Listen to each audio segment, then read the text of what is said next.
Good morning, everybody. Thank you for joining us at the webinar this morning. We're very lucky to be joined by Dave, who's from Drug Sense. He's the director and he's a long-time friend of NAMS. Very happy to support us at conferences and workshops in the past, and delighted that he'll be joining us again at conference next spring to talk again about how drugs are affecting young people on our campuses and perhaps some strategies that we can put in place to support young people from the impact of drugs whilst they're with us. So I'm going to hand over to Dave, and I'm going to be managing the chat and supporting him in that way. And I will just be turning my camera off so that I can move behind the scenes. Thank you, everybody. Lovely then. Welcome along again. Just to echo what Jackie's just said, it's great to have so many of your attendees sort of sessions. I do wish it was face-to-face, I have to be honest, but we're sort of getting used to this now, aren't we? It has some benefits, I guess, but certainly for drug awareness sessions and delivering to the students and certainly staff training days, I do prefer to be face-to-face, but it's, I know it's just not possible right now, but hopefully we'll move out of all that. So welcome along. It's great to see you all. I may have met one or 2 years. I do get around the country. I've been doing this a long time now. A little bit about my background. If I haven't met you, or you don't know me, or you've never met me before, my background runs over 3 careers. I grew up in Teesside, a big industrial area. Didn't have a fantastic life, to be honest, as a teenager. A little bit of a sort of stroppy, little cheeky type of lad, but I got myself sorted out when I joined the army at 16.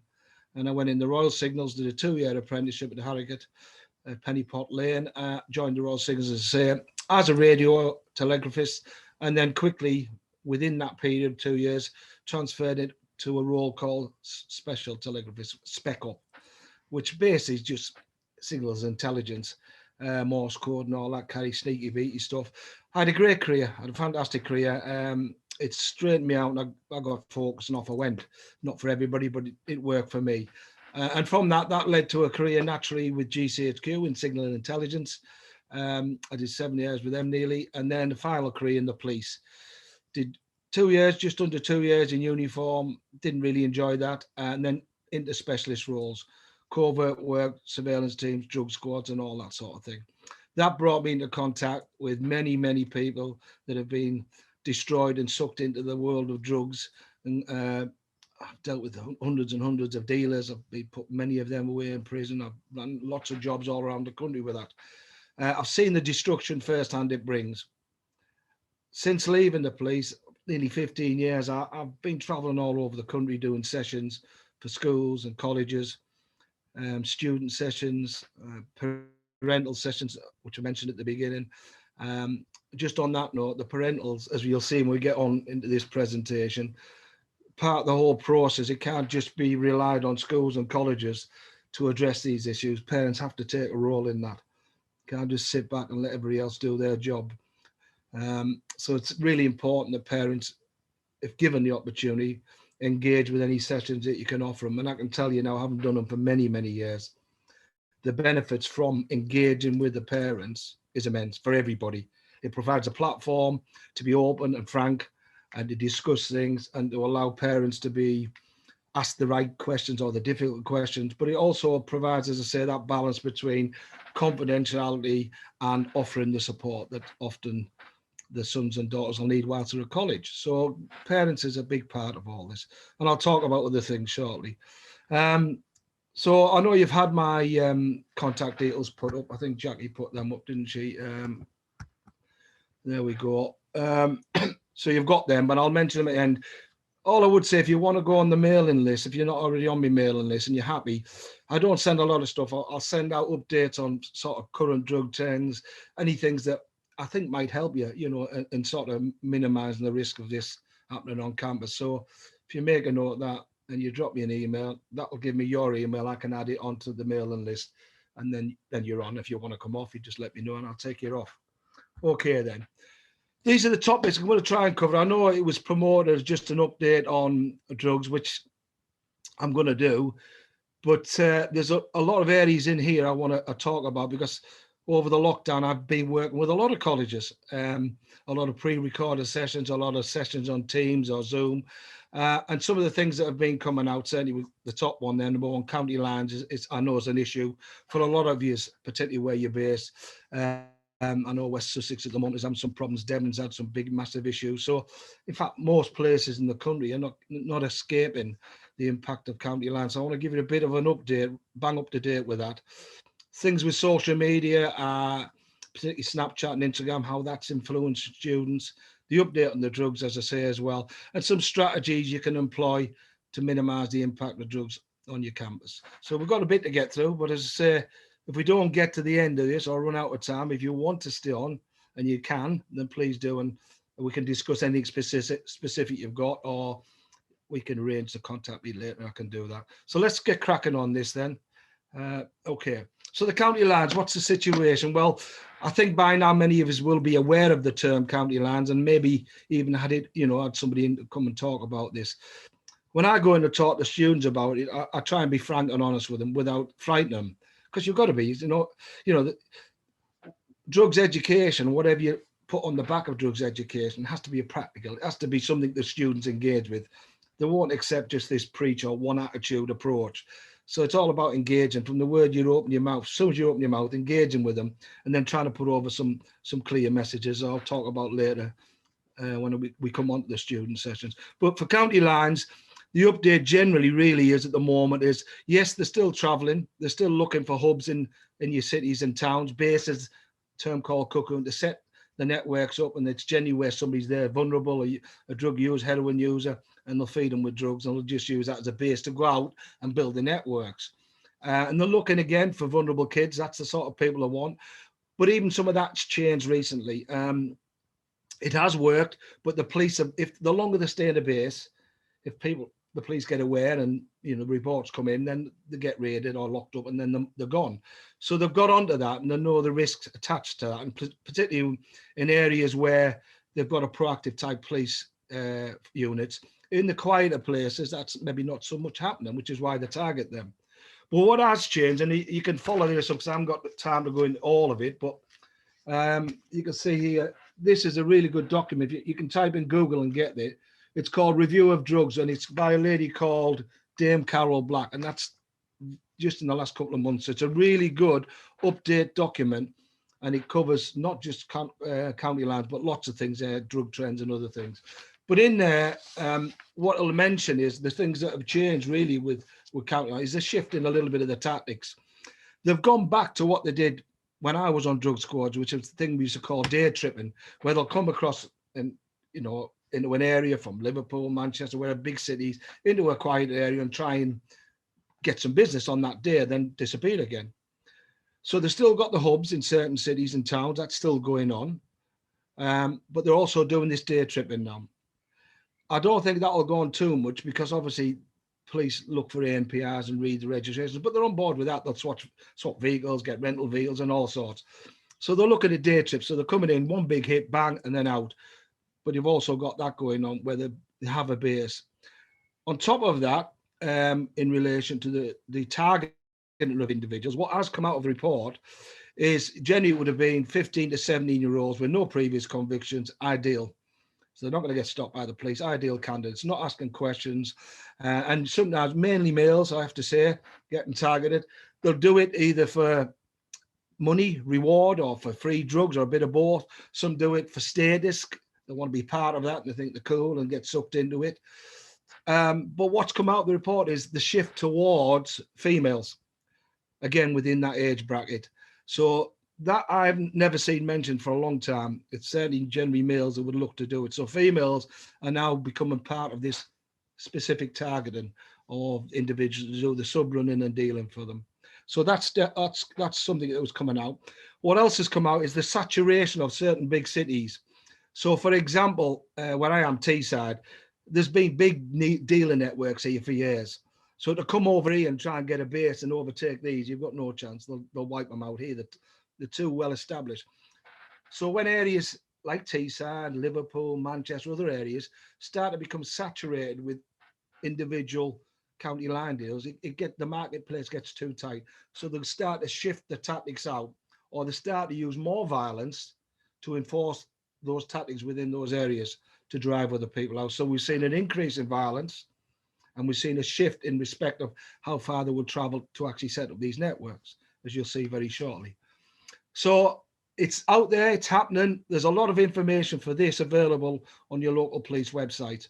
I don't know if you have any police coming into colleges or PCSOs. They're always a good source as well, and sort of give you an up to date with this and keep you on board with it. Watch the local news items, keep an eye on the local press as well. Ask the students, even they might be open and tell you. What I say to the students about county lines is very important. They've got to be able to recognise the type of approach. In other words, they're not going to just go out there with a T-shirt saying, I'm a county line dealer, I'd like to recruit you. It can be quite subtle, and it can be over a certain period of time. But they're looking for people like students that maybe do a bit of weed, hanging around the park, the local city centres. Ideal, get in with them, offer them some free weed. Where do you go? Or I go to Essex College, or I go to this college, or I go to Kent, whatever. Any other students there that there's loads doing it. Well, yeah, there's a couple of £100 where off you go, and there's some free weed. Straight away, that's a specific target. They're already sucked in without even knowing. And by that stage, they've done one thing that's really crucial. They've exchanged mobile numbers. Once you exchange a mobile number, the person that's recruiting you, i.e. the county line dealers, will have 24 access to you. And instead of one text a week to meet and replenish the stocks and exchange the monies, it'll go to one text a day. Then it'll be weekends, and it'll be just not local stuff. It'll be traveling here, traveling there, and their lives are going to change. But some of the images I'm going to show you now are fairly graphic, but I'll put some warning slides before them. But they certainly get the message home when you talk to students, because I don't think some of them really have a clue what they're getting into. They just, as I say, it's all a bit of a bravado, sucked in by rewards, or they want that status symbol. But their lives will change drastically. And I don't think they're really getting that at the moment. It says there, I've read this out, I've had to put this on because I want to show you some of these fairly powerful images. The presentation you're about to watch does contain some graphic images relating to drug use, and some may find certain the images are not meant to cause anyone present harm or distress, but purely used to highlight the risks and dangers associated with many substances students may have come into contact with. That includes talking about some of the issues with county lines I'm going to show you as well. So just a bit of edge. I won't leave them on long, but I will show you them. That one is what I show the students on camp when I talk about county lines. If you've been watching the detective program, it's been on, I think it's BBC 1 or 2. This is in Manchester. I don't know if I'll guess there'll be some of you from Manchester area watching this. You'll be aware of this going on. This is top end county lines taking over another county lines. In other words, tasking the other drug dealers, the other county line dealers, trying to steal the money off them. And this was what happened, and this was off the footage of the video. They dragged this guy out of his house in front of his kids, dragged him to the car, pistol whipped him with a gun, threw him in the back of the car and beat him up, leaving him like that. And his foot, the picture on the right is because they used a hammer on his foot because he wouldn't tell them where the money was. They were trying to steal the money him and his team were making from the drugs. So this is how the escalation's going on, and it's happening all over. It's not just Manchester, the bigger cities, because this space for drug dealers is running out. So they're starting to enforce the tactics a lot more. So people getting involved with this is the sort of thing they can anticipate at the top end. Not to start with, because you won't be at that level, but you'll get sucked in, and the more and more work you do, from the higher up your chain you'll get. But potentially that's what we're talking about, or even stabbings or shootings, Anybody from Devon area? I think I made a note. I think somebody, was it Denise? I think Denise, I noticed when it was coming through on the chat from Devon. You might be aware of this, Denise, or anybody else from down that area. About these were a group, fully enough, Geordies. They call them the Geordies. They're actually from Sunderland, further north than me. And it started where they were going down on day trips and having a sniff around, and so it's a bit quiet down here. We can get a bit of a foothold, and that's what exactly happened. And this is some of the images of those that have been sentenced. The guy in the glasses in the middle was the ringleader. He was the one that set it all up. Some of them were running legit businesses down there, like Bounty Castle High and things like that.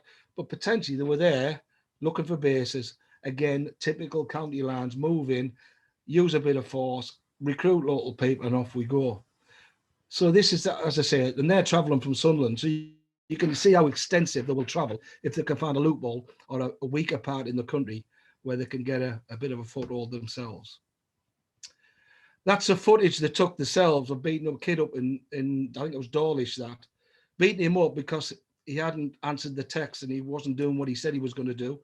Part of a young lad that's been recruited in by county lines, and because he hadn't done what they've told him, or he didn't deliver the money, or whatever the situation was, they beat him up, and that's the footage they took themselves, and they use that to advertise and enforce the tactics to show people what they're capable. So this is real, it's happening. And this, I guess you could even say this is mild violence when you look at some of the things happening in Liverpool, Manchester, and London, where they're actually turning to tactics with crime, with knives and guns.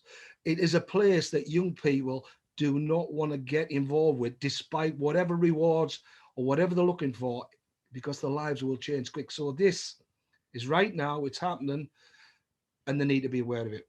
And just on that note, I have been doing lots of work over COVID with various colleges, and I've been picking up, funnily enough, for the last few I've been doing, where, in fact, one college mentioned that it'd been picked up in Ofsted, that when the students were asked by the inspectors, what did they know about county lines, they sort of went blank and didn't know anything. So Ofsted are looking at this as part of the assessment on you as well. So if you haven't had it and you're due in Ofsted, make sure you get something in place and get it done, whether it's online or anybody else, me or anybody else coming in to talk about as part of a general drug awareness day. Not a good place to be for them. So, further information can be found on local police websites and other things in your local presses. And if you've got local police, they should be able to give you a bit of an update to exactly what might and might not be going on. It's important the students report any approach, date, time, location, description of a person, vehicle, or whatever is involved, as much as they can. Put that on your system as a safeguarding issue. If you've got a local, contact the police, make sure they're aware of it. If not, just ring the police and say you've had this report and monitor it. If you get more and more reports, you'll start to get an idea if there's an activity taking place within the area, because it's the early recognition. The earlier you're aware this is happening and they're active in the area, the early better chance the police have of getting onto them and getting them out and driving them out and locking them up. Other things that have come out in Dame Carol Black's report was the increase in dark web. Well, I'm not an expert on this, to be honest, but some of the youngsters know their way around it like that. And I've spoken to many students that have told me they've actually sourced drugs through the dark web. The user, it's sort of, it's untraceable basically. They use a browser, anonymous browser called Tor. That's how it basically works. But it's for sourcing drugs, basically. Not just drugs, other things, weapons and other things. But for drugs, they can get things there that can't be tracked and who they've got them off, etc., etc. So that has come out of the report as about a 30% increase in the last 2 or 3 years of use of this source. Other things that have come out, Snapchat, Instagram, social media. And if we're talking about moving forward in the future, you're certainly going to see a massive increase in social media in relation to promote the use of drugs and even supply and even link with county lines recruitment. So, these sites, unfortunately, not going to go away. Kids love to be on it, as you know. The students will be on it all day long, some of them. And it's very easy to source things. A quick hashtag cannabis or something, and it'll start finding stuff for you. You've got kids on Snapchat there posting videos of themselves snorting their own cocaine, saying, "Look, my gear is good. It's got no rubbish in it. Buy it from me." They're like promoting their own drugs on it as well. So I think that is going to be something that's going to increase massively again in the next couple of years, because it's happening right now. Again, all I do with advice with students is sort of give them a bit of an heads up that everything they're seeing on there, particularly if they're seeing people trying to promote their own drugs, saying it's good quality, you can't just take that as fact. When you look at some of the bulking and cutting agents that go in some of the street drugs, it's crazy. So although they might be saying that, it's just another method to try to suck them into buying the drugs from them. In addition to what I've just said, I would put a lot of emphasis on what I'm going to tell you now, local drug trends. Whatever's going on in your areas, wherever you're based in the country, North, Midlands, South, wherever, East, West Coast, wherever your colleges are based, whatever's happening locally, drug trends, those are the issues, the drugs that will impact and possibly come onto campus. So if you can get an heads up on what's going on locally, that should give you an heads up what to possibly expect your students getting access to. How are you going to get all of that? Well, as I say, I've already touched on, look at your local press. If you've got a good relationship with any police or local, if you're police based or visiting daily or PCSOs, tap into them, please tap into them, put a bit of pressure on and ask them. And that they should willingly share this sort of information with you, what's going on. They might not give names and details, but they'll tell you the types of drugs that have been seized, or, you know, houses that might be raided with certain drugs in, or premises. They'll give you an idea, because what's happening locally in relation to the drug scene is fairly important with you, because you know, you see some places, for example, where they're having massive issues with NOS, nitrous oxide. Others are having issues with ketamine, where others aren't. So local drug trends, local scenes are extremely important for forming, you know, to giving you a heads up again and possibly having a strategy how to deal with it. What is a drug then? Drugs, any substance in the body which alters the way in which the body or mind or both function. What a mouthful. Quite simple, and the way I explain to students is, think of it like this. It doesn't matter whether it's an over-counter, prescription drug, class A, class B, class C, illegal drugs, alcohol, smoke and vapes. Whatever substance you put into your body, there'll be two things that generally determine the outcome. One's going to be your DNA, and we've all got a slightly different DNA. And the other important thing, particularly with the street drugs, such as where you can use bulk and cutting edges, what goes into them. So your ketamine, your cocaine, your ecstasy, what's going into those drugs? What are those bulking agents? Because in some cases, you'll see as we go through this, the bulking and cutting agents are causing more deaths than the drugs themselves. So lots of things out there, and we'll come on to policies at the end of this, and I think you're going to have to be fairly specific what you do and don't put in, but we'll get to that at the end. There you have a go at that. The 6 drugs there. If you've been on any of my presentations at NAMS, I sometimes use these and switch the different images around.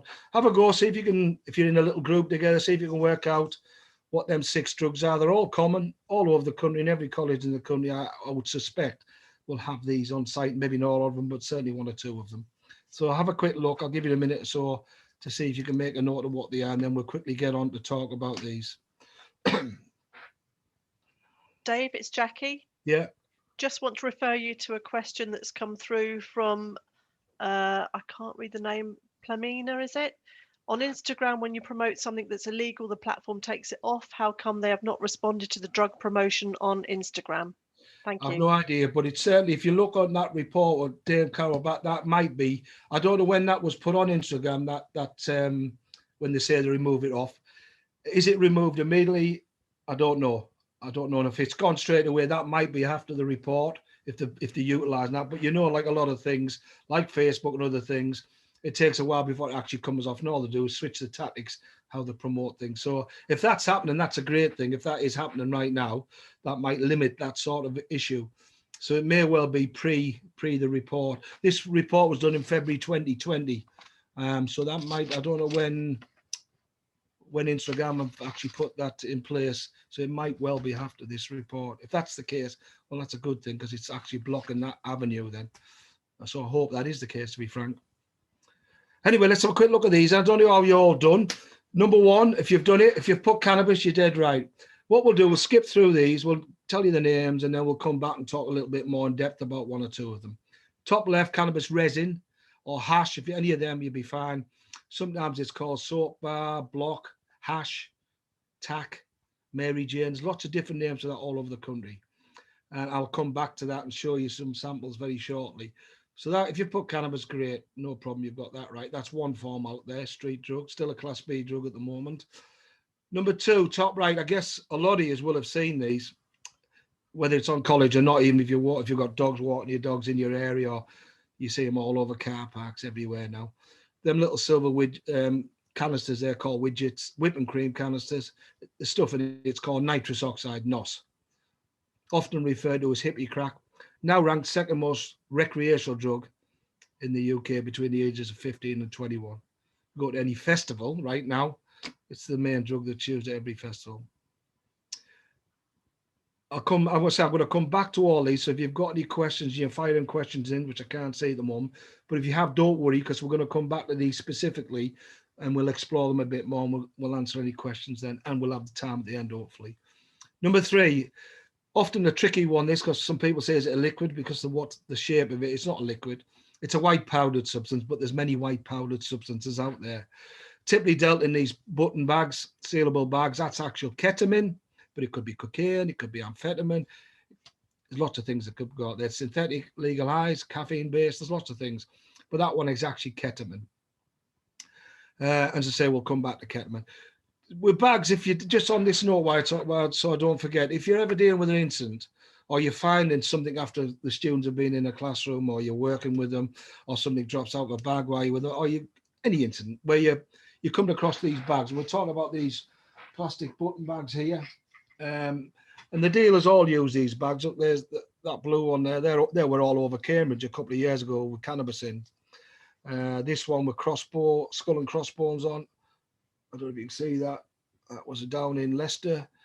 You tend to find local dealers will use the same bags. It's with the same motifs on them. It's like their little signature, it's their ID, it's their calling card, which is quite important, because if you find them bags around your college area or inside college, then you need to report, flag it, date, time, location, get it recovered, move it, and then monitor that area. So if you did that today and you found a couple of bags, then tomorrow you walk around the same area and the same bags are there, empty, obviously because they've used it. And that tells you it's coming in regular, it's coming in from the same source. So don't ignore plastic button bags, because all the dealers use them.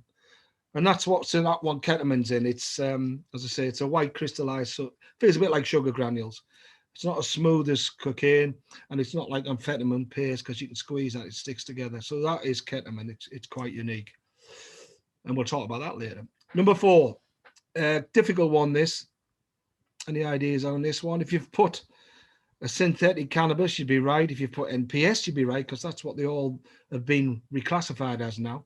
As of May 2016, there was a new law brought in that reclassified what were legal highs. So basically banned them or made it illegal to sell, promote, advertise, or manufacture in the UK or any UK-based websites. So you couldn't go and buy them like you could pre-2016. You could go in a shop and buy them where you buy your bongs and everything, no problem at all, as long as you're over 18. That's all stopped now as of 2016. Prior to that, if you found these on site, they'd be in the packet, so you'd be able to see the packets on them. Like this one here, the one on your screen, number 4, is that one. It says Clockwork Orange. So you'd see the packets because they were legal to buy then. You won't see the packaging now very often, because they're buying the raw product, i.e. the synthetic cannabis. They're buying that in bulk from places like China through the dark web and put them in the clear plus plastic bags. Difficult for you to identify if you were dealing with. Look, remember this, and I'll give you this the best advice I'm giving all of you is really, if you're dealing with an incident where it's any substance, tablets, anything, you're not sure what it is, but you believe it's something they shouldn't have, just fall back to basic safeguarding. Have they got in their possession an item, a substance, call it anything you want, that could cause them harm or any others harm, then on basic safeguarding, you can take that off them. If it turns out to be something they're allowed to have, then not a problem. If it's something illegal they shouldn't have, then you deal with it through your normal disciplinary procedures. So I know I haven't worked with a lot of staff training days, I've done hundreds of them. I know that often that can be a problem. Staff will steer away from awkward situations if they're not sure what they're doing. And that's when the bigger picture gets worse for you. Turning a blind eye to something or not dealing with something because you're unsure, your confidence level's there. That's not good, because that means the students get an upper hand. They think they can do what they want, bring them what they want, and they're not going to be challenged. And that's not a good place for any college to be, because they will take the mickey out of you, to be honest. They'll just escalate that. They'll run riot, and you'll have dealing going on and all sorts. So that one is synthetic cannabis. It has no smell like normal cannabis, but it looks like the raw product looks like the normal cannabis, but it isn't. Number 5, you will have come across this. Probably not known you've come across it, but you will have, because it's probably, I would say, one of the main substances that's used on all college sites. It's another form of cannabis. I'm hoping some of you would have put down skunk. It's the flowering head of the female plant, the most potent form of cannabis that's out there. It absolutely stinks, whereas resin, number 1, has no smell. So if they were carrying that, number 1, you wouldn't have a Scooby-Doo, wouldn't be able to smell anything. But if they were carrying any stuff like this, skunk, you'd smell it. It's like, remember the old bistro advert, the gravy advert, follow the trail? You don't need drugs dogs when they're carrying that. It stinks. And over the years that I've done this, going in and doing the staff training days and other things, staff always say to me, always smell it on the students all the time, on the hair and the clothing. Well, if it's on the hair and clothing, that means they've been in vicinity where this has been used. Have they used it? Likelihood is probably, but there's other things you need to look for. We'll talk about later about that. But smelling on it, yes, it could be on the hair and clothing, technically, and they haven't used it. If they've been in a room where they're all doing spliffs and joints or bongs or whatever, it's not ventilated. Yeah, if it's using that stuff. But 9 out of 10, if you're getting that, smelling that on somebody, nine times out of 10, I suspect they're using it as well. So it's the smell with that's the clear indicator. Purity levels and why it's classed as the more pure form we'll discuss very shortly when we get on to cannabis. So I would think that would be at the top of your list, I would think, of the type of drug you might anticipate coming on a daily basis with some of the students. Number 6, then, the Blees. I don't know if you can see on the shot there, but it's the light blue tablets with the word Teva on, Teva, Tango Echo Victor Alpha Teva. If you know and you recognize them, you'll have got it straight away. If you don't, you'd probably struggle a bit. They're actually diazepam, a very powerful sedative drug, prescription only. So if they've got them, there's no prescription. It's a legal thing to have. Just on prescription drugs, it's social media it's getting a foothold with these. It's the messages on various sites about prescription drugs. In other words, if you've got all of these tablets, have a look around your house. Somebody gets all of them, and then they go on social media and say, "Oh, I found these tablets in the house. The light blue with the word Teva. If you take them, they make your eyes a kite, spaced out for about 4 hours. It's brilliant. You get a great trip off them and all this." But they're an extremely powerful sedative drug, particularly when taken with alcohol, can be fairly dangerous, in fact, fatal in some cases, if you're taking 2 or 3 of them. They're the sort of drugs that heroin users will use if there's no heroin around. That's how powerful they are. But prescription drugs in general can be a problem, is being a problem, should I say, through social media posts. And if they're lying around the house, then they're easy to get hold of as well, easy access. The only way you can deal with them, really, and I'm sure this will be in some of your policies, is a specific advice and notes about and guidance about bringing on site prescription drugs.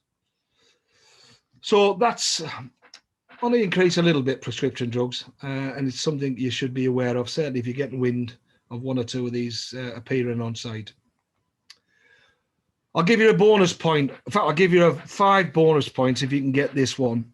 If you're from Manchester, anybody, I think you might get it, or Liverpool. If you're not, you might not. So I can't see if anybody's answered that. Jackie, has anybody put any flags in? Lean, we've got Martin's come in. Yeah. Martin Carmichael, I think it is. Olivia Barlow, Lean. Yeah, excellent. Yeah, sorry, I can't see everybody's name on here, but we've got Lean and something called Scissor, codeine, basically. Yeah, it's purple drank. They're bang on the money then. Yeah, well done, everybody, if you've got that. It tends to be a localized around that area, but again, social media, it's spreading a little bit, this. It's like exactly what you said, nicknames. It's got various things, purple drank, Lean.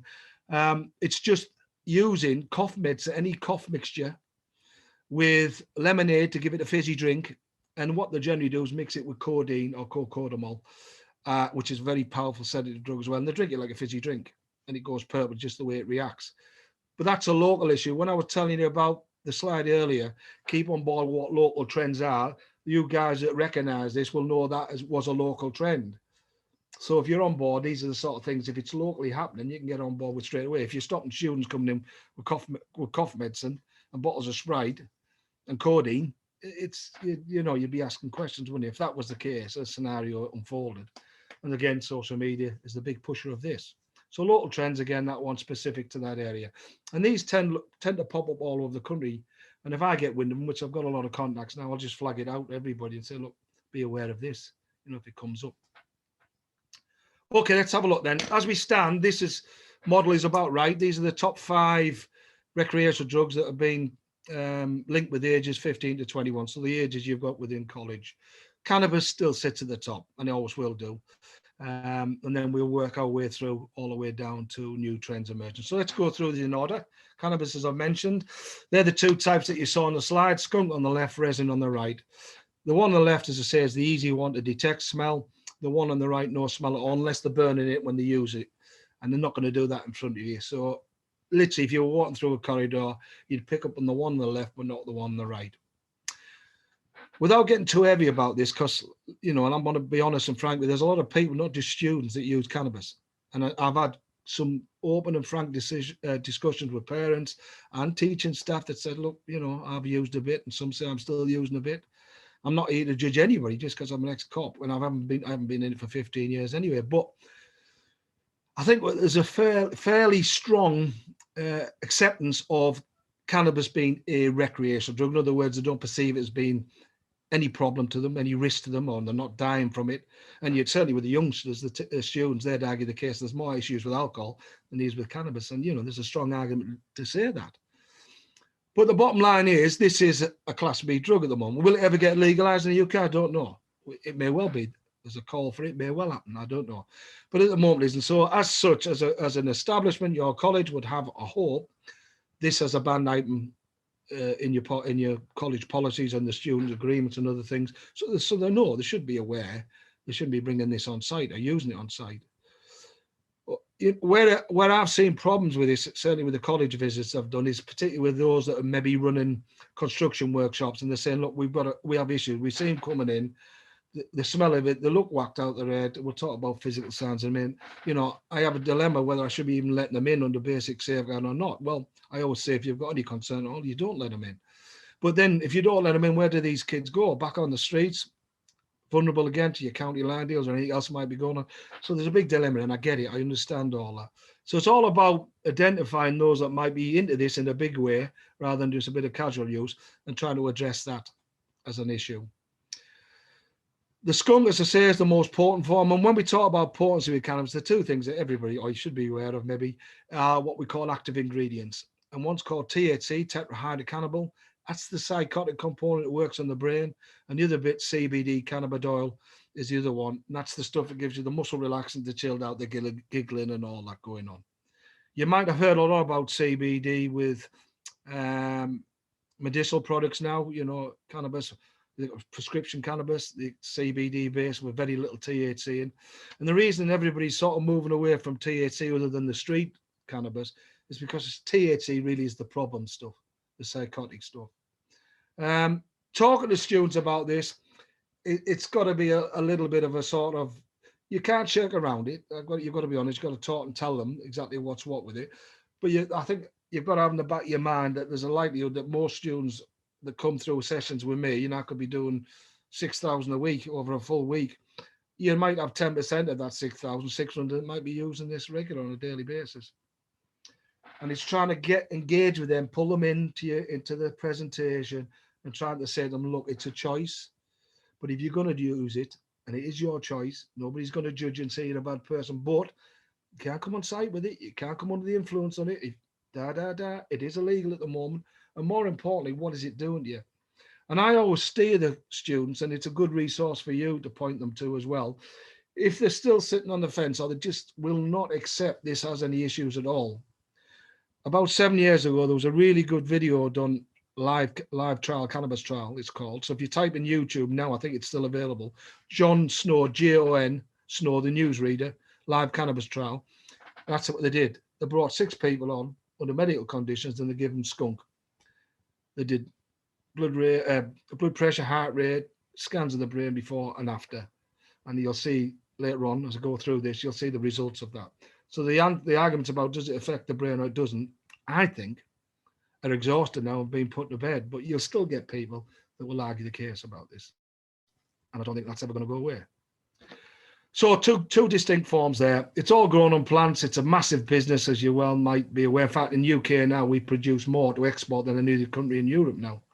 So your cannabis farms, you might hear that term. There can be, some of them, the large ones, are producing £1 million a week, bringing in organised crime teams to grow it for them. This is in a metal container in Halifax. I'm not going to go into what all you need. Lighting, some feeder systems, some fan systems, and these plants spring up within 10 to 12 weeks. That's when they're ready to crop. And when they're ready to crop, they start to produce them light-coloured heads. If you look at the image on the screen, that light-coloured buds on the top of the plants, that's going to be a skunk. They know when it's ready to crop because they produce a sticky stuff. It's called trichome, but you can't see it with your naked eye, so you've got to go along and touch the top, which was great when we were doing our surveillance and all that, because you'd capture them coming and going all the time. But that's what they're looking for, that sticky stuff. That's the plant telling you, we're ready for cropping. We've got the highest levels of THC. Now's the time to crop me. They'll dry it all out, throw away the root balls, and off we go, bag it up and away. There's no doubt, I've been around drugs now for nearly 40 years coming up, but there's no doubt in my mind, prime targets for the sale and distribution of cannabis is young people within that 15 to 21-year-old bracket, and beyond that in some cases. So colleges and schools fit nicely into this. The years I've been involved with a number of instances at certain colleges and schools where this has become a problem and they're actually dealing. And they've come back and they said, well, look, are we going to get the bottom of it? How do we pull it back? How do we get back control? Well, first thing really is they shouldn't have let it get to that stage. And that's a big statement to make and an easy statement for me to say, but they shouldn't. And you'll see later on there's things we can do to stop that. But if it does get to this stage, you're going to have to think of some more drastic methods to try and reduce and identify individuals who are doing this. And we'll talk about that under the strategies bit at the end. So targets, certainly colleges, you're going to see it, no doubt about it. The resin we don't produce much in the UK comes in them 9 bars, the picture on the left there, 9 ounces in weight. That's where it gets its name from. Generally Morocco and Turkey and that area, Morocco in particular, Spain, they sort of ship in through that area, come in through them routes. Very solid, heavy resinous blocks. You won't see students bringing in that amount. They'll bring in smaller amounts because what they do with this stuff, they put it in a microwave because it's a hard block, soften it up, and then they slice it up into street deals. And the common street deals are these sizes. This long one, black, you don't see that anymore. That's Moroccan black. But if you see the length of it, all it is one strip of that block sliced off. So that becomes 1 ounce. That's a typical street deal. A couple of students might get for a weekend. That's more popular, half an ounce, and that's the colour you're going to see now. Dark brown resinous. And if I hold up the camera there, you can see the texture. It looks like hard fudge. That's exactly what it looks like. So that's what you want to be looking for if you're involved with any searches or you get involved with any instance. That's what we say. It has no smell, so you'll be looking physically for what it looks like. Generally, it's burnt the end of it. They'll burn the end of it, which makes it go brittle, and they'll just crumble bits into a joint and smoke it. If they're using the burn method, like the picture on the right, what you tend to get is little brown staining on the inside of the thumb and on the fingers from where they've been rubbing it. A bit like nicotine staining, but it's on the insides of the fingers where they would rub it. So if you've got a student that you think might be into this and sat in the class, if you have a look at the fingers left or right handed, you might see that staining, the little telltale sign. Other methods for using resin is they'll grate it up with little cheese graters and they'll grate little fragments into a joint paper and smoke it. If they're using a cheese grater method, you tend to find little round balls of, rather than flat bits, you'll get little round balls of it. Still the same texture, but round balls. Cannabis resin, in fact, all forms of cannabis, including skunk, burns at a higher heat than tobacco. But this stuff, because when they manufacture this, they take oil from the flowering head and they mix it with inflammable stuff like petroleum to make it a resinous block. So when they ignite this and they're smoking in a spliff, the resin itself, the small crumbs in there, will ignite at a very high heat. And one of the classic signs, if they're using resin, is to look for little burn holes and singe holes on tops and blouses and shirts, sweat tops, that sort of thing. The driving vehicles, you normally see it in the tops of car seats because it's stuff, little bits dropping out that are burning at a very high heat.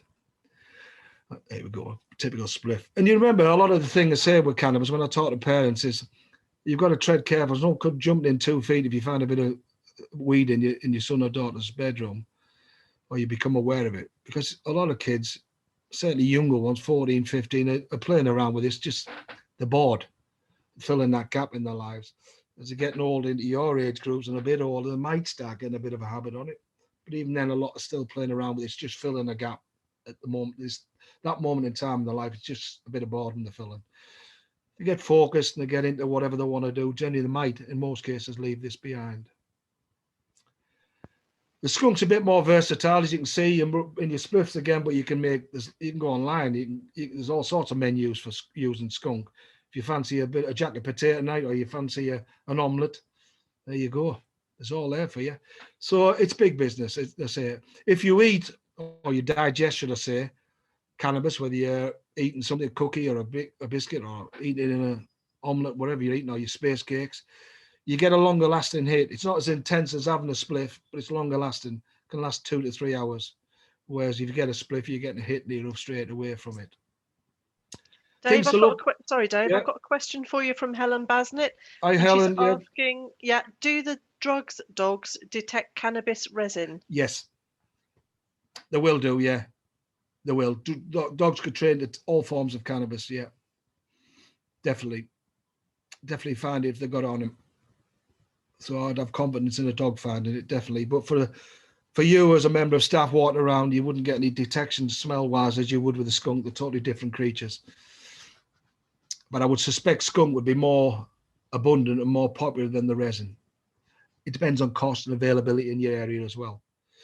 So going back to look around, if you're walking around your sites where the kids are having fags on the break and things like that, and you want to look for evidence of this, if you do actually walk around any areas where you think they might be using it, have a look on the floor. If you look on the floor and they're using the spliffs, the little cardboard ends known as roach ends, I don't know if you know why they put them there. A lot of people, when I ask that question on staff training days, some say it's a filter, it's not.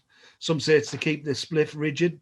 Yeah, there's a case for that. But the main reason for it really is all cannabis, as I say, burns at higher heat. So if you put a bit of cardboard in the end, it means you can smoke your spliff all the way along without burning your lips and throw it away. So if you look on the ground where they're having fags and you see little cardboard roach ends, it's likely they're into cannabis. Likely, it's not 100%, but likely. And the common things they're using at the moment to make roach ends are lottery tickets. And they'll get a lottery ticket, they'll just tear a strip off it and then roll it up small and put it as a roach end. All train tickets, all bus tickets.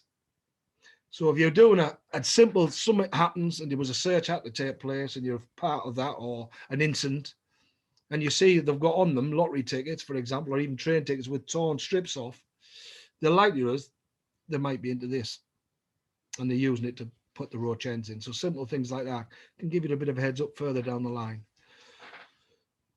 Skunk, as I say, burns a higher heat than tobacco as well. Often with skunk, they'll sometimes favour using the bongs as well, the water bongs, these sort of things. Have I got the out? I haven't got the out with me here. Just the water bongs where they put it in, fill it with water, and they smoke it off a pipe. Actually, using a bong is the most, I was going to say effective, not effective, the most safest way to take cannabis, particularly skunk. Because if it goes through a water and filtering system, when the smoke hits your lungs from the top of the pipe, it's cooled down, so it's not scarring your lungs from the heat of the smoke. If you're using straight from a joint, for example, you're not going to have that luxury. But you're not going to see kids coming in with bongs. I hope not. These sort of things. You can see on the pipe on the left, they put the cannabis skunk on the top of the pipe. The pipe goes into some water, and then they draw the smoke through the water into the lungs that way. But I don't think you'll see them coming into school, college, walking with them under their arms or showing them when they come in. I don't think they're going to be that blatant. So you tend to see more of that when they're having the weekends away or the camping out or the overnight stays. There's a bit more of a recreational pull to it.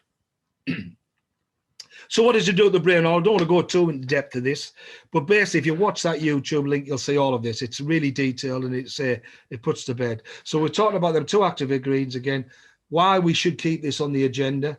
Well, kids need to make informed choices about all drugs, including cannabis.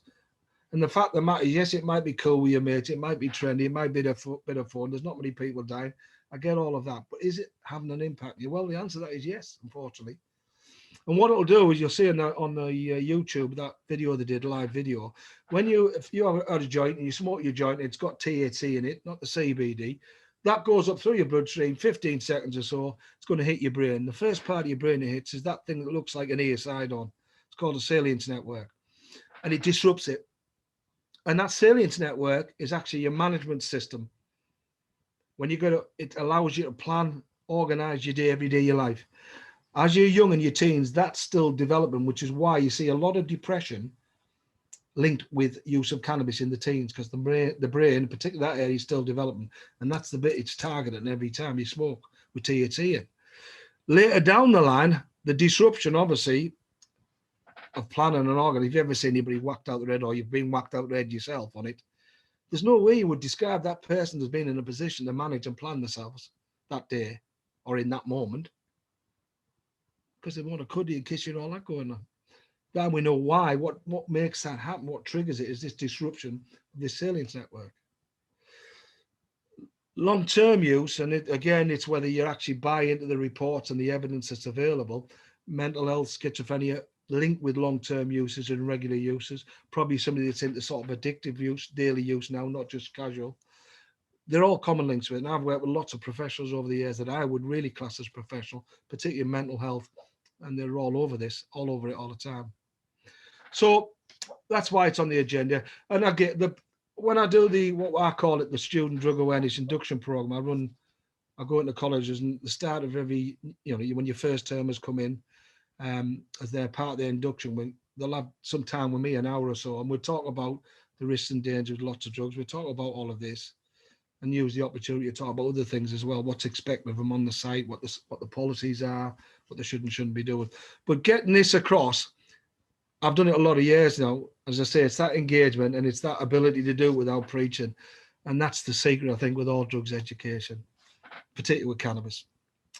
That's an image took after somebody's just taken cannabis skunk. About 40 minutes later, the orange area you can see on the back and the front end of that salience network is it disrupted. That's the THC. So it's there. It's in black and white or orange in this case, you know. So it's people will still argue it doesn't happen, but it does. Just while I'm on about cannabis updates again, what's going on currently. I don't know if any of you have heard. I think some of you will have heard about CBD infused product. There's no doubt right now, and has been for the last 4 years. I was flagging this up. If you'd have been on my mailing list, you'd have been getting information about this 4 years ago, because I knew what was going to happen with it. CBD infused products. So no THC or less than 0.02%, which means then it's legal to sell and possess. CBD, the stuff that gives you the muscle act, the chilled out, the giggling. There's a massive, it's growing about 40% every year and has done for the last 3 years. I'll give you an example. Where I live, there used to be 2 shops selling these. There's now about 15 in a 10-mile radius. Why? Because they're making money out of it. It's big business. Social media is the one that drove this forward as well. And then word gets out. So we're talking about items that can be infused with CBD, cannabis oil. So sweets, oil, chewing gum, biscuits, lollipops, chewy gum bears, tea bags, hemp oils, all sorts. It's massive. Is there an issue with using CBD health-wise? I don't know the answer to that, because it's a big thing now. We're just starting to see it emerge. It may well be in 6-7 years' time. I do a talk and you're there again. I'll meet you again, and I can say to you, well, look, remember you mentioned CBD. Well, now this we know is linked to it. At the moment, I can't say that.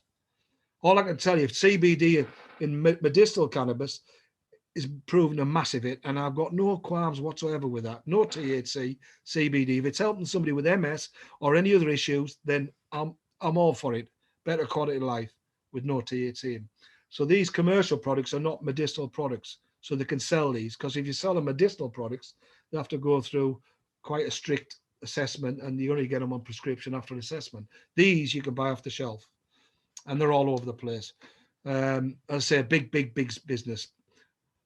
No doubt your students will be involved with these, some of them. If you haven't got in your policy something that specifically relates to the bringing on site of CBD products, you're going to have some issues dealing with it.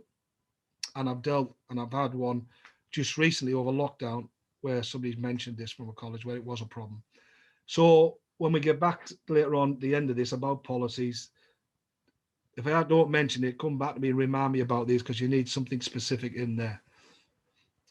So these are some of the more latest ones. The drinks now are big business. That's one called Green Monkey.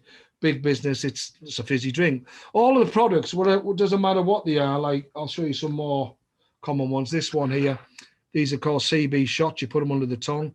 Everything with CBD will tell you the amount of THC in. Some will have none, or some has to have less than 0.02%. Otherwise it'll be illegal. So it's just CBD. And it'll tell you, this one says it's got on the back there, I don't know if you can see, 100 milligrams of CBD in it. Chewing gums here, just to show you that a problem. There's some chewing gum, and that on it says, if I can find it somewhere, right in the middle there in the black box, 12 milligrams of CBD. Whereas you've got this one, another form of chewing gum, and that says 150 milligrams of CBD. There lies the problem, folks. And he isn't at the moment, no control methods are put on how much CBD go in these products. That may be its Achilles heels. That might where we might get some issues. At the moment, it's a free rein. So, as I say, you've got to have something specific in your policies about these in order really to take them off and class as banned items then. And I say there's all sorts out there. Oils that go in your vapes, and you can get oils that you put THC in as well. So, but this stuff is booming. So, giving you a heads up, if you haven't already come across it, you're going to hit on it. There's no doubt about it. You'll definitely hit on this. Yeah. Dave, it's Jackie. I've got a couple of questions for you. Yep. So question number one, how are they selling it when it's a drug? Shouldn't it be illegal to sell these? And then the follow-up question again, What about products in places such as Holland and Barrett that sell CBD oil? Yeah. These are readily available and advertised freely. Should we be concerned about these? Right. Okay. First question: illegal. They're not illegal to have. You've got to be 18 to buy them. You can buy them online sites. Loads of sites selling these. If you type in tonight, sometime or today, CBD infused products, you'll see there's hundreds of sites selling them. They sell them in all head shops where they sell the bongs and all the bits of paraphernalia. Why these took off initially, if you remember me talking to you earlier about the NPS Act, New Psych Act, something that came in May 2016, when it made it an offence to sell them in the UK. So all those sites, UK-based websites that were selling them, turned to these products, which is why it's boomed. So not illegal to have. You can possess them. You're supposed to be 18 to buy them, but they get round that just like they do with alcohol. The only way you're going to deal with this really on your college thing is to say have some specific in your policies and within the students' agreements about bringing on site of these products. The other question about body shop selling hemp products, that's what it is. It's from the hemp plant. So it has very little THC, just less than 0.02%. You can get, I don't know if I've got any out. I've grabbed a few items out. I had, oh, yes, I have, yeah. There's one there, look. There's some there. Can you see that? It's a hemp balm that you put on your lips, lip balm. That's got, I can't see, I think it's 0.8%. It says, I can't see, I've got my glasses. Or 20 milligrams, it's got 20 milligrams of CBD in it. And you're right, they do appear in those products. So there's certainly that element about it being safe to use, which, as I said, I can't at the moment say anything negative about it in relation to what impact it could have on you. But it may well be, as it's escalating, as it's getting more popular, those amounts of CBD that go in these products will increase. That may well trigger something. I don't know if I was truthful, but certainly you need to keep a watch on this and certainly keep an eye out if you get the incidents involving this. But I say you've got to be in your policy the only way you're going to deal with it. Are you going to spot people in the influence? Just quickly on this, if you have dealt with students, you'll soon know. Smell, remember the smell is the key one. If it's skunk and if it's resin or any of the CBD products, you're not going to have the smell. So the things to look for are eyes, 100%. So is your timeline. If somebody's taking cannabis, whether it's CBD or THC or a combination of both in the legal drugs, skunk and hash, the eyes react. They go from a normal size on the left head, ping, to this size on the right, enlarge within about 15 minutes of using it. And it'll stay enlarged for about an hour.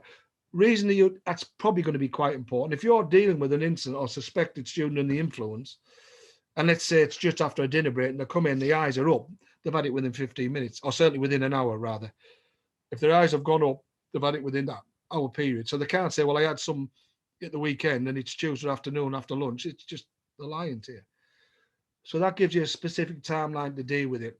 And then obviously that might give you an idea of strategy where you're going to go with this, searches or other things, drug testing if you're doing that, whatever. So eyes are a telltale sign. You can't get away from it. The other thing that you hear about in relation to eyes, that could be somebody just trying to joint with the mates for the first time, a bit of casual use. But the next image, this one, we call it the red eye syndrome. If that was me as a staff member in a college, being aware that the students looking like that, they might be smelling the cannabis, they might be acting a bit strange, a bit giddy, might be falling asleep in the lessons, whatever it is, you alert you to it. If you engage with a conversation and they're slurring and they're not quite reacting because the brain can't react quick enough, typical things you see with cannabis use. But if you see the eyes like that, that would suggest to me, let's say it's a student you've already picked up on. You flagged him up on your safeguard systems, your SIMs, or whatever you're using. So you're aware of it because it's been shared to keep an eye on them.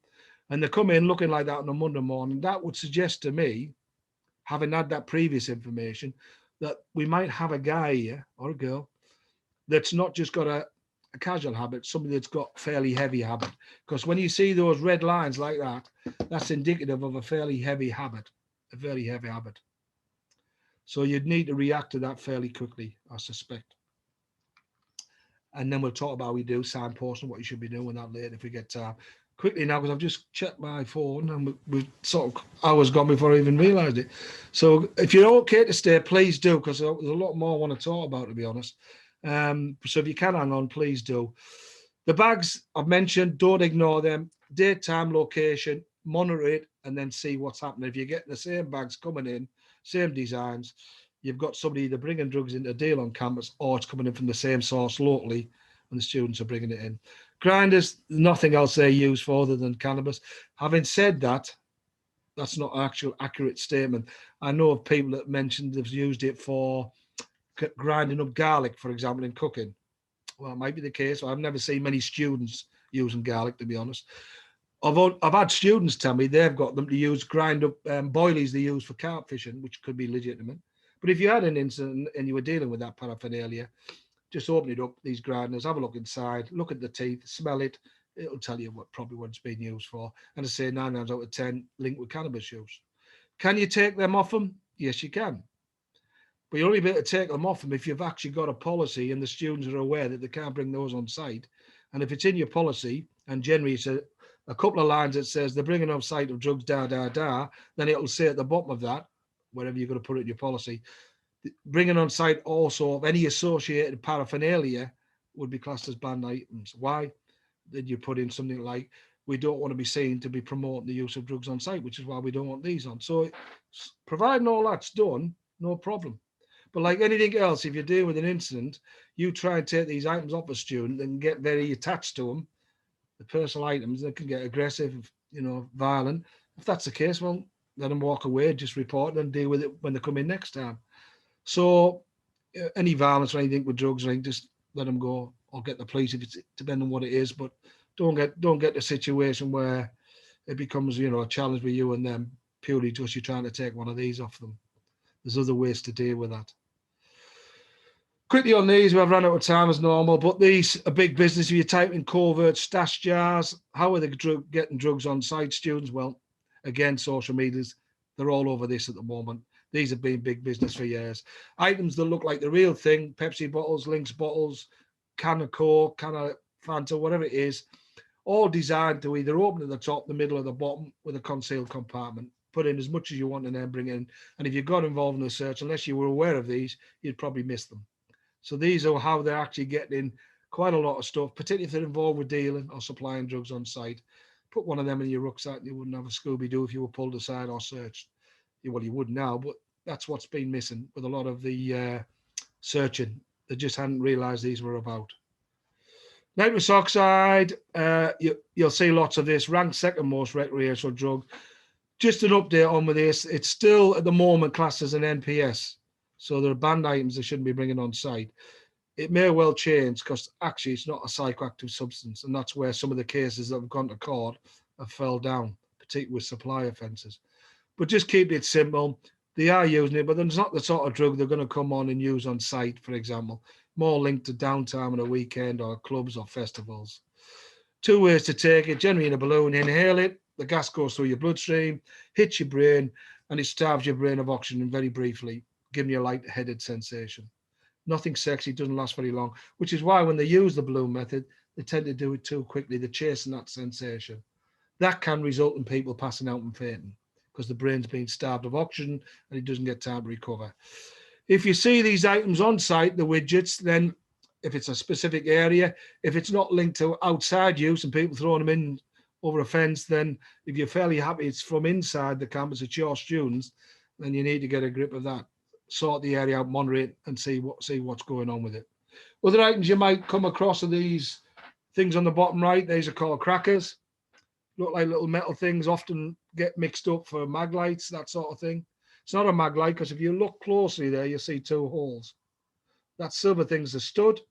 And when you put your widgets inside these, them silver things, where are we? You drop them inside and you tighten it up, it pierces the top, leaves a hole.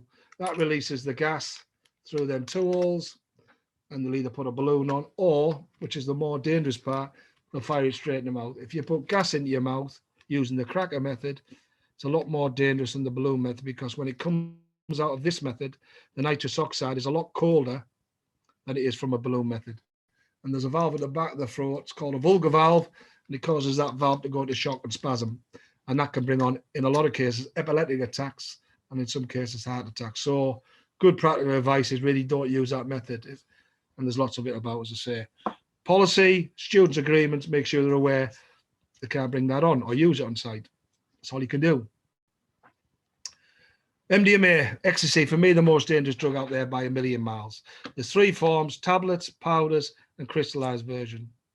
The tablets are enough given away at the moment. I can get 4 of them this weekend for 10 quid up here. Down your neck of the woods, no more than a fiver. Still a lot of it about, and I have to say, a lot of the deaths you hear about reported at festivals in particular are ecstasy based. 2 distinct phases. Initial phase, within the 10 minutes, it causes a significant increase in heart rate, up to 32 beats faster. You can't stop that. And the biggest killer of ecstasy happens in that first stage is cardiac arrest. The second stage is where the body deals with the chemical, the MDMA, methyl dioxymethamphetamine, that's what it's made with, along with bulking and cotton agents that's put in. The body then needs time to process that chemical, and the general time is about 6 hours for an adult. So there's 2 distinct phases. In the second stage, the 6-hour phase where your body's dealing with it, your DNA, that can be quite a dangerous phase, particularly if you're not keeping hydrated, because your body temperature goes up, you'll start to sweat and perspire. That's how you deal with the drug. And if you don't hydrate, then you're going to just eventually stop sweating. You'll overheat. If you're outside, you'll pass out. And a lot of cases where the deaths occurred, they've gone back to tents and other things, all alone, overheated, gone into a deep unconscious, gone into a coma and died. So there is 2 distinct phases. So I spend a lot of time talking to the students about this in relation to the risks and dangers involved with it. For you as a college managing it, well, you won't see it. It's not a daily drug they're going to use, as I say. It generally pops up at colleges if you've got any local events going on, either before a weekend, maybe Thursday or Friday, where they're bringing a few in to supply to mates, or even after a weekend, Monday, Tuesday, when they've still got a few lying around in the pocket. So you tend to see it in them periods. Tablets are quite distinctive. They don't have to be round, but they generally have a motif on them, like these have a logo, or even words like Heineken and Red Bull. So you shouldn't really get them confused with prescription tablets, which generally have letters and numbers on them. In either case, you'd still take them off them until you can identify them. If they're prescription tablets, then they should have a prescription that'll verify that. And they should have informed you they were bringing them on site anyway. But so these can be confused with prescription tablets, but if you stick to that golden rule, if there's no letters and numbers and just letters, just motifs or words on them, they're probably going to be ecstasy. They call it happy chill out pill. I'm not quite sure that copper's got the message, but that's what they call it. They come in thousands. We're flooded with them. And you tend to get different batches come in various times of the month. So you'll tend to see them around for a while. And then another design comes in as well. This was down in Portsmouth. Anybody down there might remember this, the Mutiny Festival. Those tablets there with the Heineken on, selling for £5. That was a 2-day gig. They closed that festival down within 6 hours. Why? There's already 15 kids in hospital. So they're not getting the message about these. But I honestly believe one of the major problems with most drugs is alcohol. Not only as a mixture, but alcohol as a standalone drug. Get to the point where they're getting drunk and then somebody offers one of them, they're not going to even be in a position to make the informed choices about the risks with this, even if they're aware. So alcohol and drugs are a massive link. And wherever you get these events, you get both. When you get young people, you get drugs, you get alcohol, they both go together. So you can talk to your blue in the face about risks and dangers.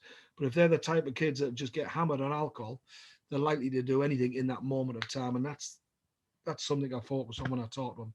Enjoy yourself, get a bit tipsy, but for crying out loud, if you know the drugs are going to be there at a party, at a gig, festival, then limit your alcohol, keep in control of yourselves. It's a really important message. Festival deaths, as I say, you see a lot linked with ecstasy.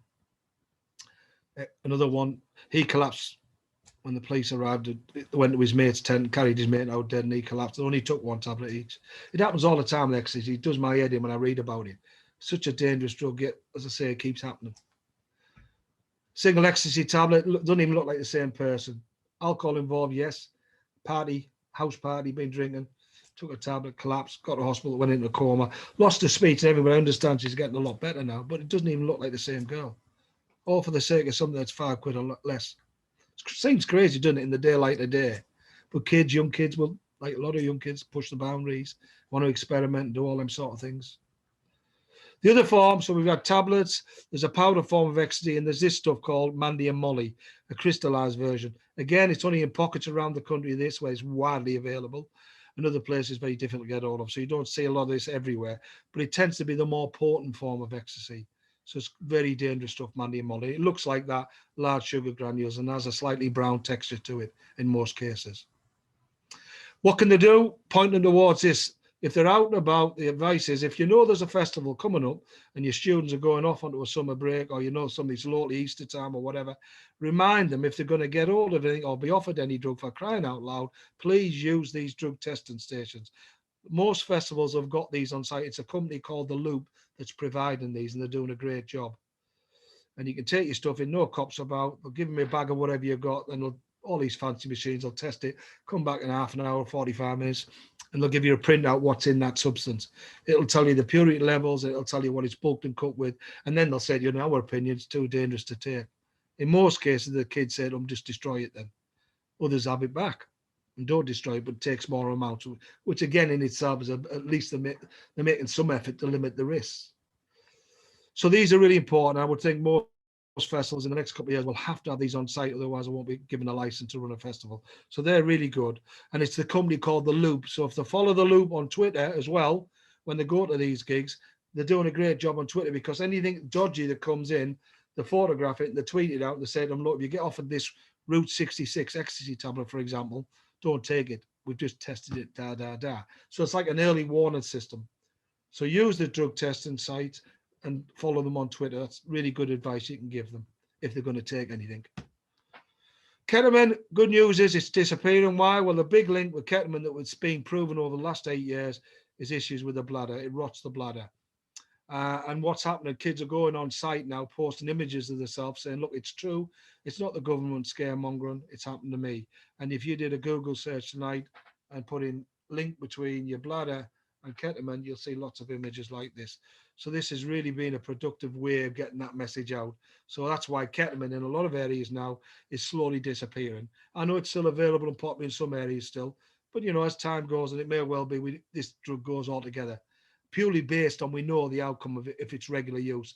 And they determine regular use as once or twice a weekend. And as I said, there's a few on there you can link on. Cocaine, well, you don't see a lot of cocaine, I have to say, coming on site. Is the age group, what are the age groups? People always say, what are the age groups cocaine use? It sort of appears. Well, I've seen it as young as 14, but it's not common. In fact, the biggest users of cocaine are in the age groups of 30 to 40. But youngsters, we have seen, and in the report, that Dame Carol Black report and the review of drugs, it mentions this one has been increasing fivefold in the last few years.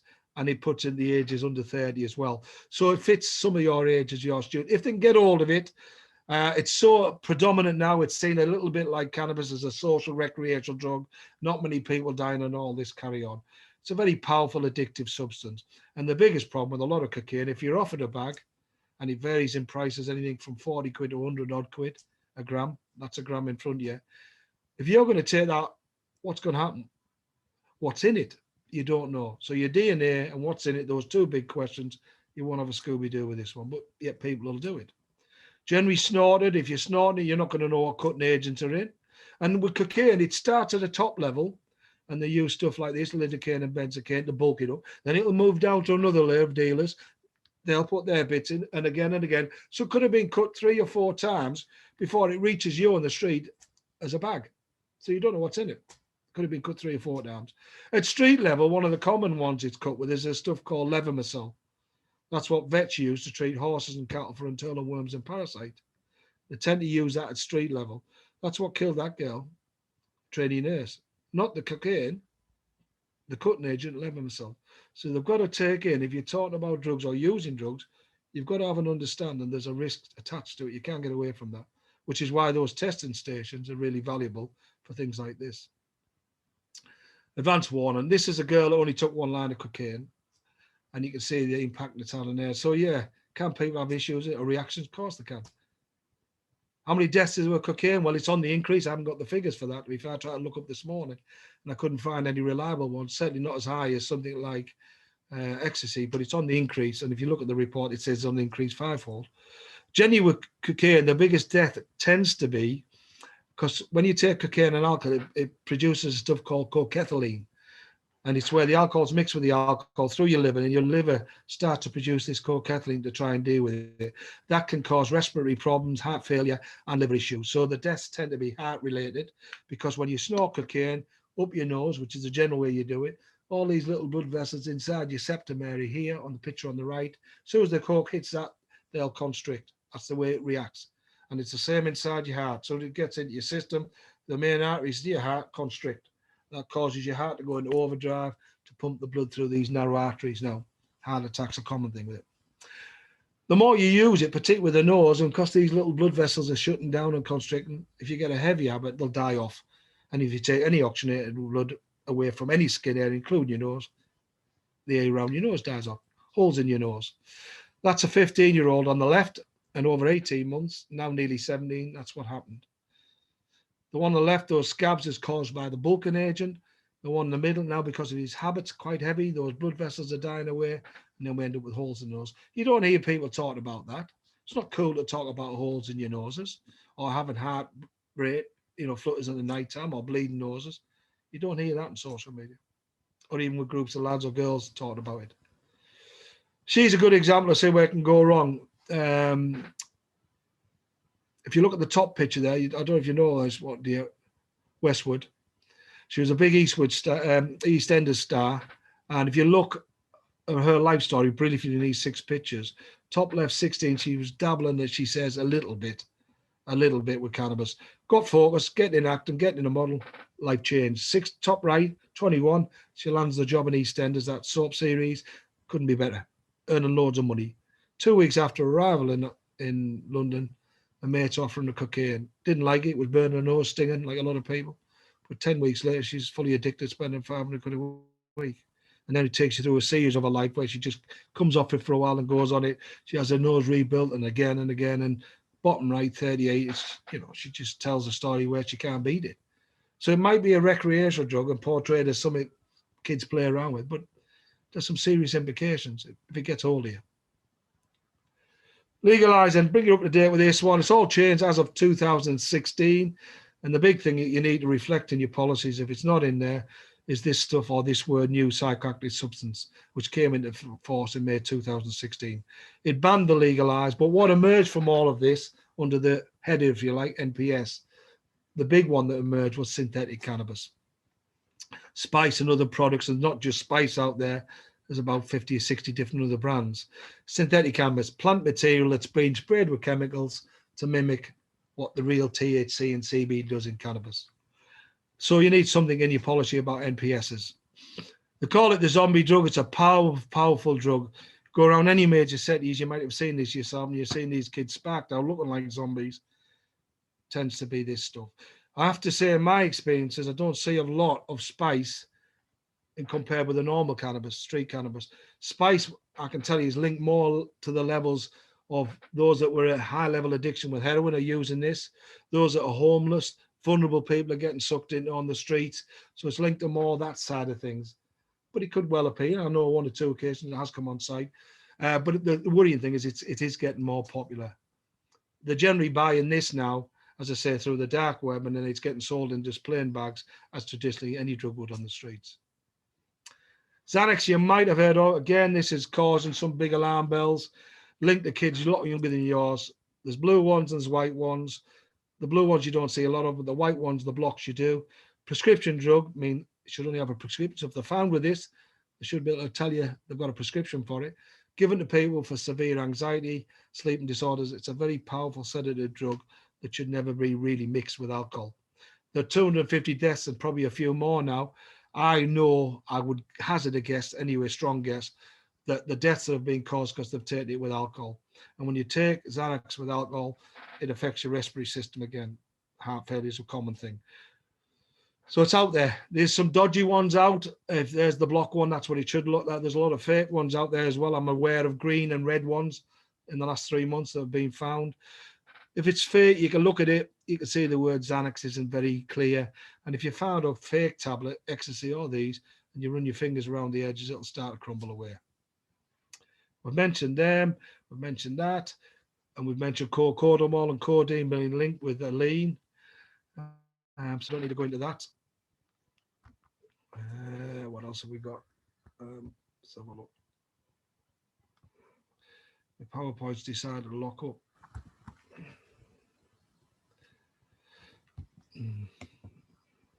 There we go. Vaping, you'll have something in your policy about vaping, just to bring you up to date with vapes. CBD oil is a big one, but you can get THC oil, the illegal stuff that you can put in vape, but you're going to have no idea at all because it doesn't have any smell. So it's not like the skunk. You won't smell it in a vape if it's got THC in, but you'll see the effects if they've used it. The other thing with these, I'm getting reports, a lot of reports about this stuff. This is the big buzz now, preloaded vape pens.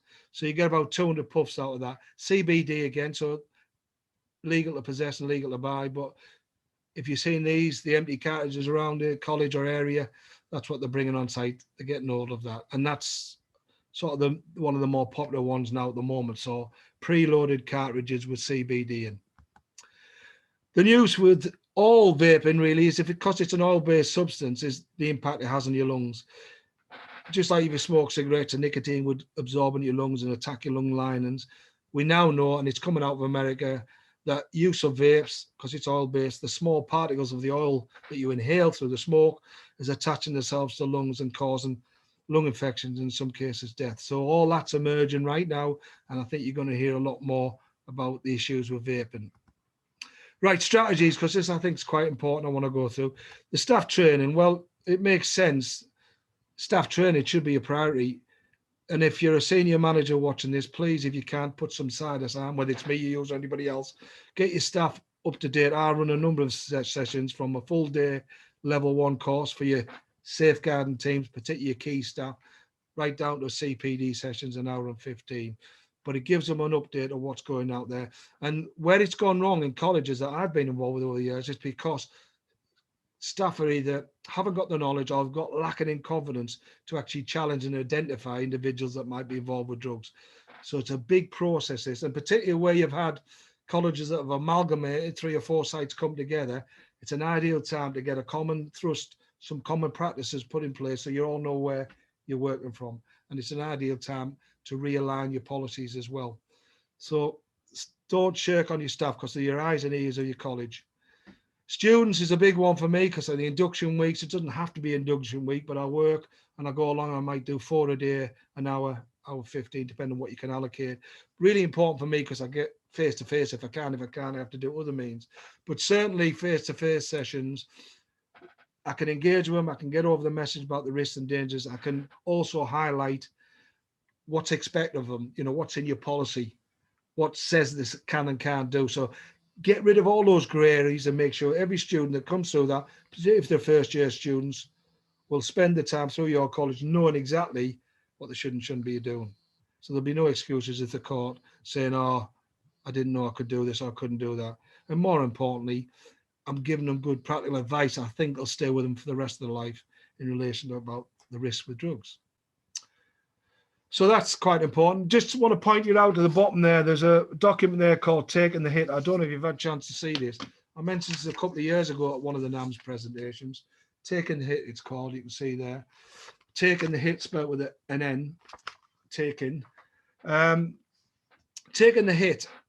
It has in there lots of good information about strategies and other things and reports that I've read from various colleges. It was a big comprehensive study done back in February 2018, and it involved 151 colleges and universities. And it was something like nearly 3,000 students responded. And from all that information, I'm not going to go into all the figures, so you can read that in the report if it's something you want to look into. But something that caught my eye was this: 38% of students currently state they're using drugs. So that's quite a lot. We're up to nearly half. Cannabis was the most reported drug use. Well, that doesn't surprise me. Main reasons for use was enhanced social interactions, probably more so when they're out of student grounds, to deal with stress. Well, yeah, we all go through stress, self-medicate, mental health issues. This is the bit I sort of think I want to mention to you. A third of the respondents said they didn't know where to access advice and information on drugs. I have to say, on my visits to school and colleges, I wouldn't have said it was going to be that high because I see lots of literature around. I speak to safeguarding teams and they seem to be doing the right things, but that's what they're saying. And that second part of that, 51%, over half, did not know a policy existed about the use of drugs or what they could and couldn't do. So there's certainly seems to be some communication problems going on there. Signposting of students, what you should do if you come aware. Well, certainly you should, I guess most of you will have some formula in place to what you can offer students as far as counselling or further signposting. And I've seen I haven't seen any issues with that. As I say, most colleges have that in place. But there's latter part of that second paragraph there where it says 40% did not feel confident about disclosing information about the drug use without fear of punishment. I think we've all got a bit of work to do with that, because I can relate to some of that. Some of the conversations I have in confidence with students certainly fit in with that figure. They're fearful of getting kicked out, even if they're using a bit of weed or whatever. So there's somehow we've got to get around that where they do feel confident to come forward, because it's all about identifying those that might be a risk. Strategies, clear and precise policies. I've mentioned it loads of times in this presentation.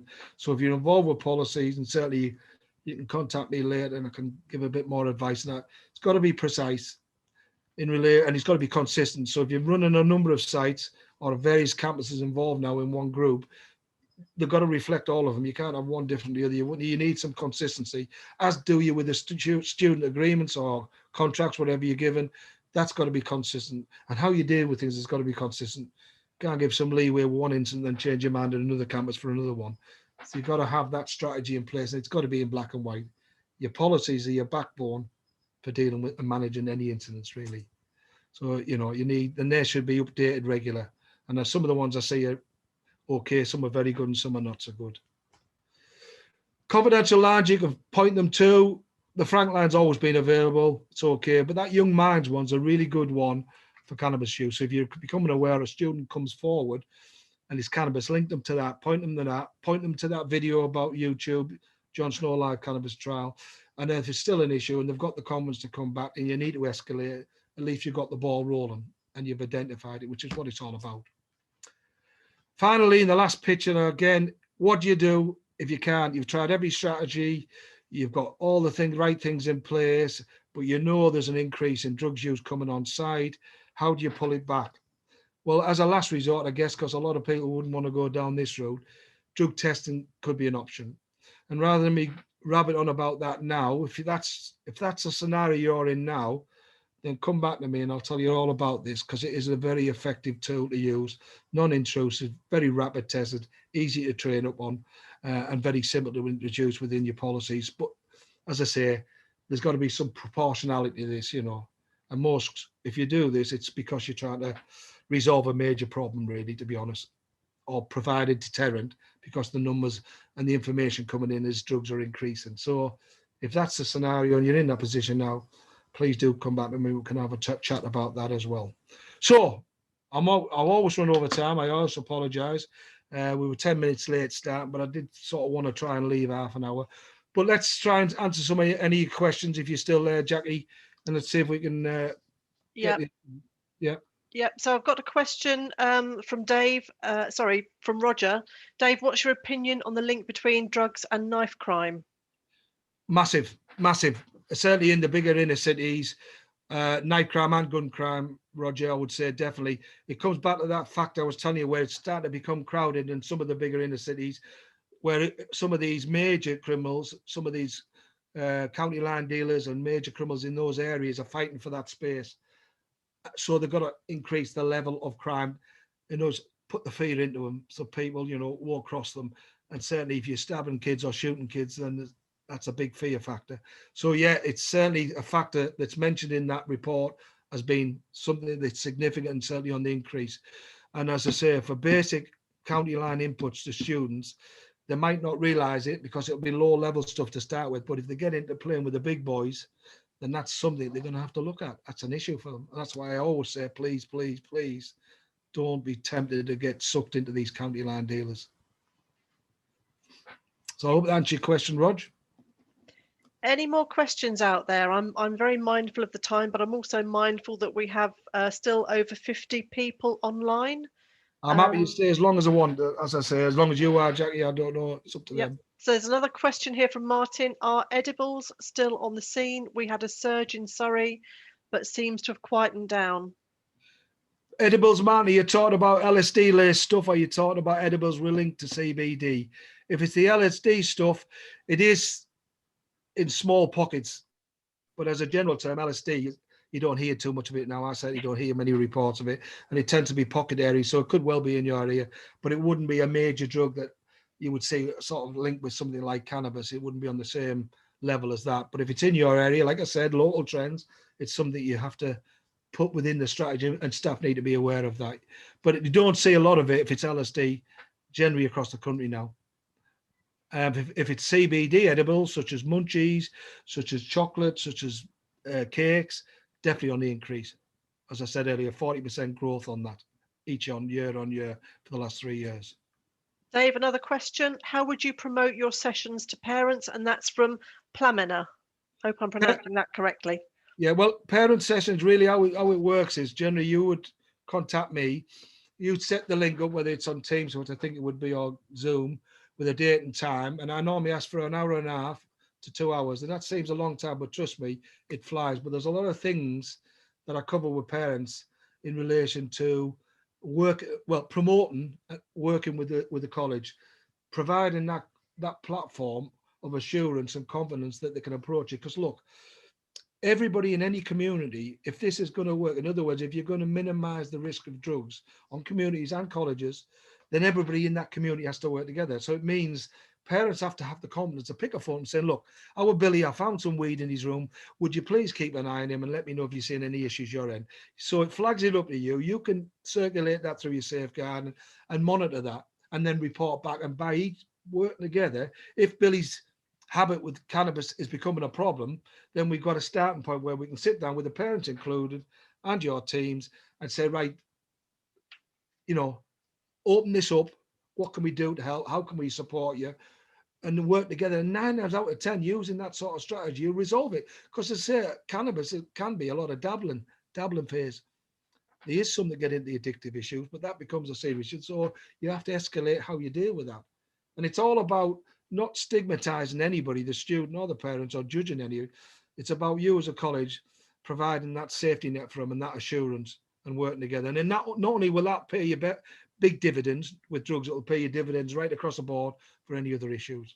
And certainly Ofsted and things like reports like that, where you can show evidence of that, it's going to be ticks in the boxes. And I know it's not just about ticks in the boxes. It's about these young individuals not progressing on to other things. So there's a bigger picture here for everything. It's a plus. It's a win-win-win. So yeah, you set the session up, and then I'd come on and deliver it like I have today, and we work with through. I have a parent flyer as well. I send out to schools and colleges that you can use to promote the event as well. Thanks, Dave. I've got just a couple more who are asking to be added to your mailing list, so I can send colleagues' details over to you. Yeah, after anybody, this the session. easiest way to do it, Jackie, rather than, well, I can send it to you, that's fine, but probably the easiest way is just drop me a quick email, whatever they want to do. And as soon as I've got your email, I can add it onto the mailing list automatically if you put that in within the content that you want to be added. That's probably the easiest way to do it. But if they want to send it to you, you send on me, that's fine as well. Happy to do any. Yeah. Okay, that's great. Yeah, more people coming through wanting to be added to the mailing list, which I can arrange. Yeah. And I can't see any more questions coming through, and we've still got 39 people I can see in the group. So, I don't want to go unless is there anything, anybody who's still on the group now that has anything they want to ask about what we've gone through now, or anything in general terms about what we've discussed that you want to ask? And if you don't feel comfortable doing it on here and you don't want to identify yourself, please do drop me an email direct. You've got my email there, so, and I'll try and do what I can to answer or help you out if it's an issue. And certainly if you're looking to plan any training and you want to use me, dates are crucial to me because it does start to get a bit busy. Dates where I can just pencil them in, and then we can work together to develop what program we work, what you want, and costs and all that. But dates are crucial. So if you've got any dates specifically in mind, then do get on board quickly and flag them up, and I'll get you penciled in before anybody else for your preferred dates. Okay, thank you, Dave. I think we're going to bring the session to a close. I can't see any more questions coming through.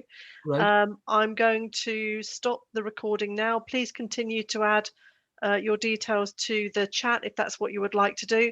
But on behalf of NAMS, I would just like to say once again, Dave, thank you for a really informative and useful session for everyone. I've seen your sessions before and I don't stop learning. So, that's been really great and very useful.